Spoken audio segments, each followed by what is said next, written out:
birthday po. Sana makarating ako sa inyong kaarawan. Lagi po kayo mag-ingat. God bless you and more power. At lagi niyo po ingatan ang inyong health. I love you. Happy birthday po. Sana po makarating po ako sa inyong pong kaarawan. Lagi po kayong mag-ingat.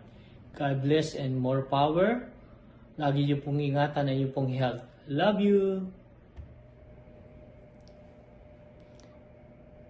Happy birthday, Ninang. Enjoy your day. Pasensya na po at wala po rito si Medadi dahil 6 days na po siyang in and out po sa hospital. Kakalungkot nga po. 6 na araw na po siyang labas-pasok po sa hospital. Kasi nga po doon po siya nagtatrabaho at panggabi po siya. Night shift. Yung po kasi ang na-advise nun kaibigan po namin dito na mas malaki daw po ang kita pag panggabi. Kaya meron yatang night differential. Kaya tama nga yun sabi nung kaibigan namin na 20 years na old-upper. Mas malaki po ang kitaan daw po paggabi. Lalo na po sa kanilang mga old-upper. Malakas po ang kita nila sa gabi. Kaya tama naman po siya. So Ninang, you are so blessed with loving people surround you, especially your children.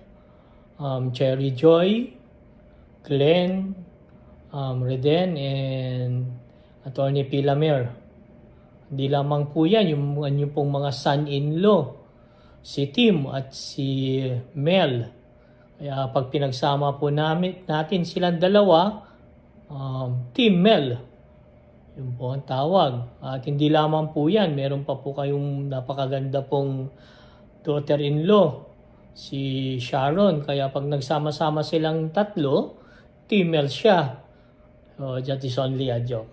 Seriously, don't forget your grandchildren, yung pong mga makukulit na grandchildren nyo na napaka-sweet na mga focus po ninyo. Kaya ano po nga hanapin ninyo? Sabi nga ni Daniel Padilla, nasa inyo na po ang lahat. Kaya kayo po'y pasok na po sa bonus round.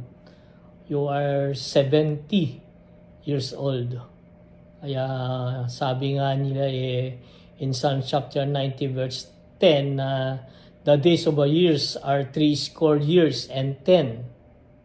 70 years. So, ang susunod na po dyan is 80 years.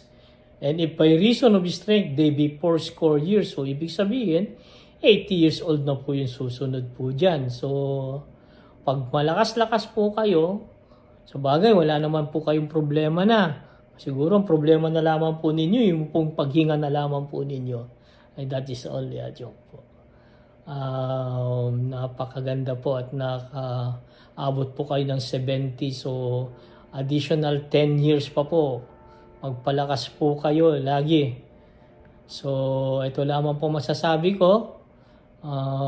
Iiwan ko pong verse sa inyo in Lamentation chapter 3 verse 22 and 23. It is of the Lord's mercy that we are not consumed, because His passion fail not. They are new every morning. Great is thy faithfulness. So manalangin lamang po tayo, yun po yung aking pong motto sa buhay. Manalangin ka para mabuhay ka. So mag-toothbrush ka rin para alam na rin yung iba dyan kung ano tuloy nun. Para mabuhay naman ang iba. I love you. Ingat po lagi dyan. Enjoy your night. Enjoy your birthday. See you soon. Bye-bye.